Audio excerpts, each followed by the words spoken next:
তবে তাতেও খুব একটা ফারাক পড়ে না, কারণ তাদের বাবা এখনো শক্তভাবে তাদের পরিবারটাকে ধরে রেখেছে। অর্থাৎ বাবা কিন্তু কৃষিকাজ করে তাদের পরিবারটা খুব সুন্দরভাবে চালিয়ে নিচ্ছিল। তবে বলে রাখা ভালো, হাতের 5টা আঙুল যেমন এক হয় না, পরিবারের প্রত্যেকটা সন্তানের মন মানসিকতাও কিন্তু এক হয় না। কিছুদিন পর বড় ভাই পুরোপুরি আলাদা হয়ে যায়, তার বউকে নিয়ে নতুন করে সংসার তৈরি করে। এমনকি একটা পর্যায়ে যে বড় ভাই তার পরিবারকে অস্বীকার করে দেয়, অর্থাৎ একটা টাকাও আর পরিবারে দিত না, সমস্ত টাকা সে নিজের সংসারেই খরচ করত। 4 জনের পরিবারটা ভেঙে যায় এখন 3 জনের পরিবার হয়ে গেল, বাবা মা আর তাদের ছোট সন্তান। এখন পুরো পরিবারের দায়িত্বটা বাবার উপরে পড়ায়। দিনরাত 24টা ঘন্টা হাড় ভাঙা খাটুনি করা শুরু করে দেয় তাদের বৃদ্ধ বাবা। এদিকে তাদের ছোট সন্তান সবটা কাছ থেকে দেখে অনেক কষ্ট পেত, তারপরেও তার করার কিছুই ছিল না, তাকে পড়াশোনাটা চালিয়ে যেতেই হবে, কারণ বাবা মার একমাত্র স্বপ্ন তাকে পড়াশোনা করে মানুষের মতো মানুষ হতে হবে। এদিকে বলে রাখা ভালো, পড়াশোনার পাশাপাশি কিন্তু সে ফ্রি ফায়ার গেমটা অনেক ভালো মতো খেলা শিখে গিয়েছিল। তার 3 জিবি র্যামের ফোন একটু ল্যাগ দিলেও মোটামুটি ভালোই খেলা যেত স্মুথ গ্রাফিক্সে।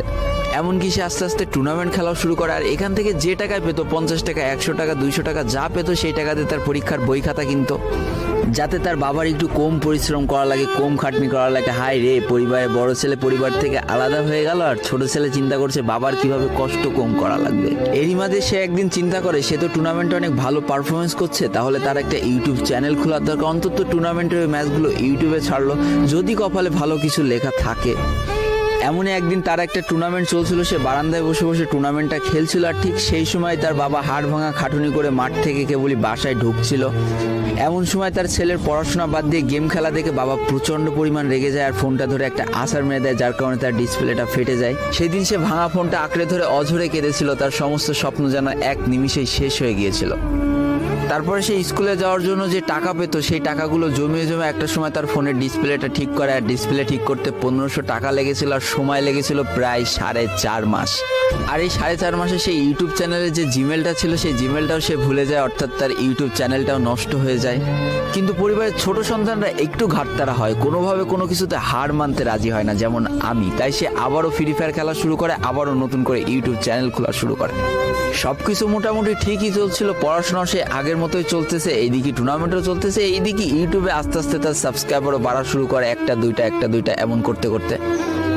কিন্তু হঠাৎ করে তাদের পরিবারটা জীবনের সব থেকে বড় একটা ধাক্কা খায়।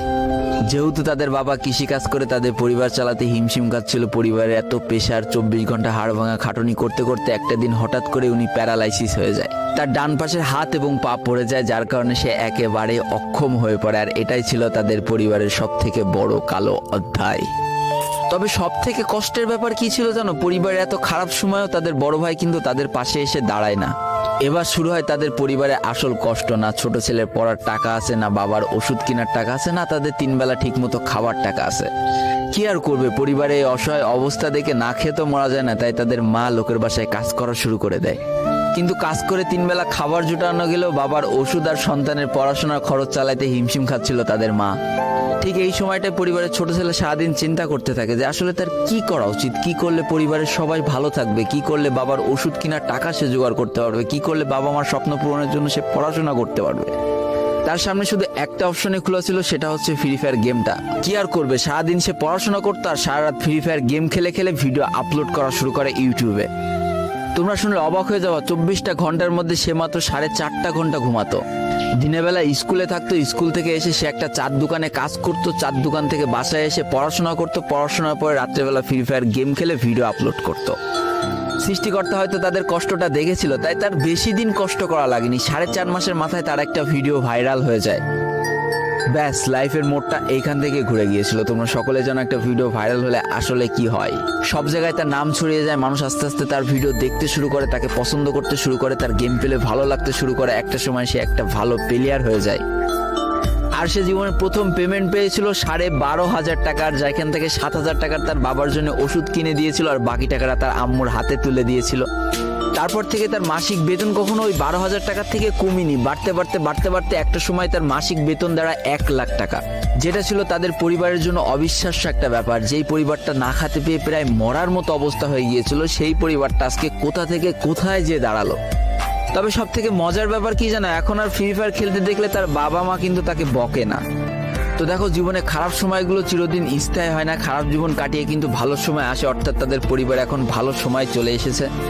তার বাবা আগে থেকে অনেক সুস্থ হয়ে গিয়েছে, এখন নিজে থেকে হাঁটাচলা করতে পারে, তাকে আর কাজ করে খেতে হয় না, তার মাকেও এখন আর কাজ করতে হয় না। এইদিকে সব থেকে বড় আনন্দের ব্যাপার কি জানো, ওই ছেলেটা তার পড়াশোনাটাও ঠিক রেখেছিল, অর্থাৎ এসএসসি পরীক্ষায় সে কিন্তু জিপিএ 5 পেয়ে উত্তীর্ণ হয়েছে। তো বন্ধুরা, আজকের গল্পটা থেকে আমরা কি শিখলাম? জীবনে কোনো পরিস্থিতিতে, যতই খারাপ পরিস্থিতি আসুক না কেন, তোমাকে হার মানা যাবে না।